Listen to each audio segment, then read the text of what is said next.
I was almost beaten to death, if you call that bullied.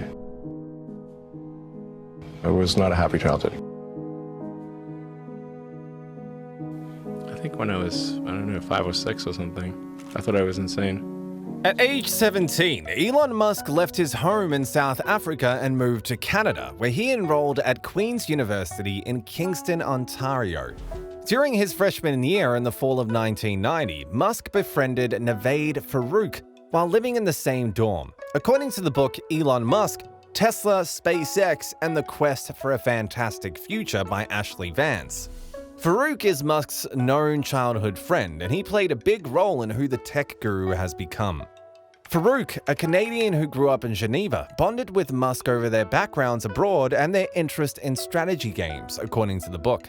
Living in such close quarters, Farooq learned a lot about Musk, including what he sees as his defining trait. When Elon gets into something, he develops just this different level of interest in it than other people, Farooq said in Vance's book. This is what differentiates Elon from the rest of humanity.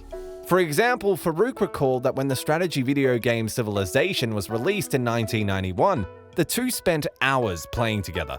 Elon could lose himself for hours on end, Farooq said. Researchers linked the ability to filter out distracting information to high intelligence. Farooq related, "We were the kinds of people that can be by ourselves at a party and not feel awkward.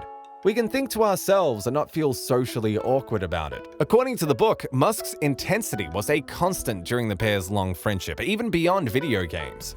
In college, Musk took his education more seriously. He studied business, competed in public speaking contests, and went head-to-head with his classmates when it came to test scores.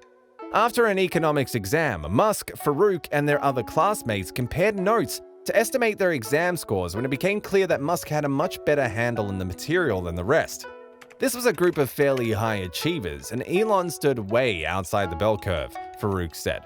Others close to Musk noticed the tendencies in him as Farooq did. He would call very insistently. Justine Musk, Elon's first wife, told author Vance about dating Musk in college.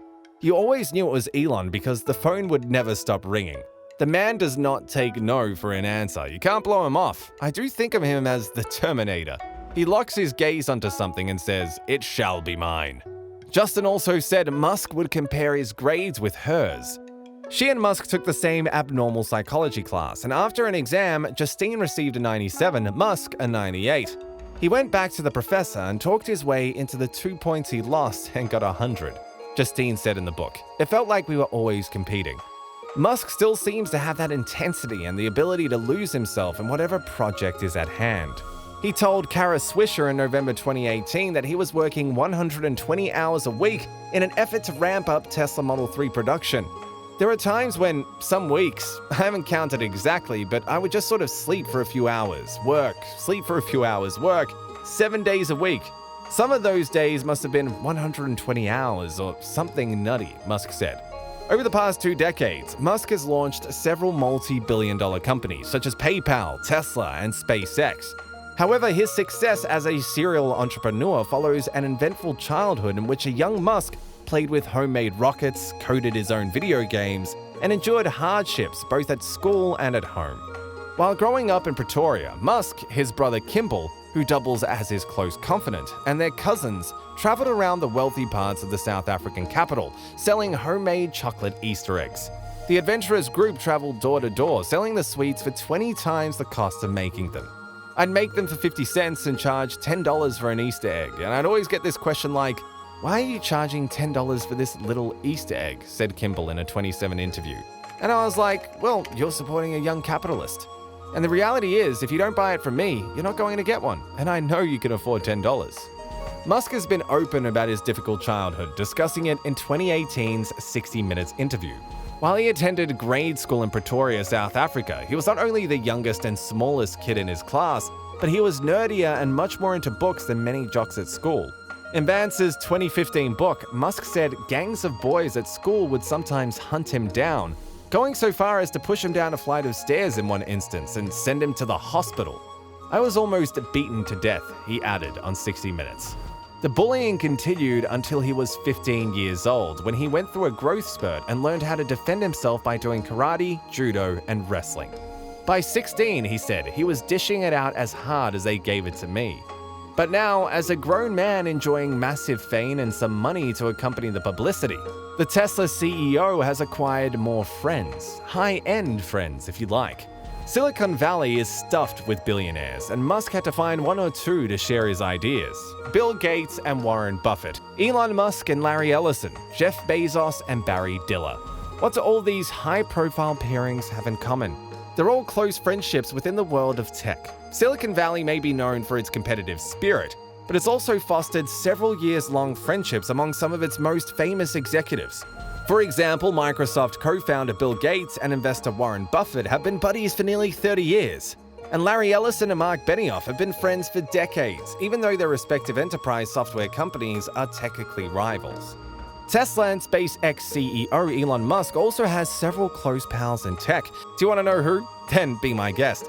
While it's not clear if Musk and Twitter and Square CEO Jack Dorsey actually hung out in real life, they do seem to have a solid virtual friendship. As far back as 2016, Dorsey said Musk was a really good model for how to use Twitter. More recently, Dorsey said in an interview that Musk is his favorite Twitter follow, to which Musk responded, "Thanks, Jack, Twitter rocks." Then, in January 2020, Dorsey and Musk spoke over video chat in front of Twitter employees, and Musk gave Dorsey advice on how to improve the platform. In March of the same year, as Dorsey faced a possible ouster at the hands of an activist hedge fund, Musk publicly tweeted his support of the CEO. "Just wanted to say that I support @Jack as Twitter CEO," Musk tweeted. "He has a good heart." And Dorsey is not the only billionaire friend Musk can lean on. In the early days of Musk's tenure in the electric car maker, he took Google billionaires Sergey Brin and Larry Page on a test drive. Unfortunately, a software bug prevented the car from going any faster than 10 miles per hour. Musk recounted at a company shareholder meeting in 2016. Despite the world's worst demo, however, Musk said the duo ended up investing in Tesla anyway. Over the years, Musk and Page especially have become close friends. The SpaceX founder even sometimes sleeps at Page's house when he's in town, and Page once said he'd rather leave his money to Musk than give it away to charity. Brin, Page, and Musk also reportedly used to hang out in a Google-owned apartment and brainstorm ideas. It's fun for the three of us to talk about kind of crazy things, and we find stuff that eventually turns out to be real, Page told Ashlee Vance, who wrote a 2015 biography about Musk. Wondering if that's all of them? Well, wrong.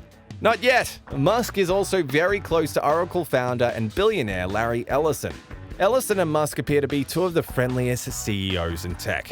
Back in 2018, when Ellison was named to Tesla's board of directors, he highlighted his relationship with Musk. "I think Tesla has a lot of upsides," Ellison said at the time. "I'm not sure how many people know, but I'm very close friends with Elon Musk, and I'm a big investor in Tesla." It makes sense that Ellison and Musk would get along well, as they're two of the most colorful personalities in tech. Ellison owns an entire $300 million island in Hawaii, likes to race yachts, and doesn't mind trash-talking his competitors. Musk spends his money on rare cars, has had multiple high-profile relationships, and is often outspoken on Twitter. Musk's growth from the streets of Pretoria to being the richest man in the world continues to inspire millions across the world.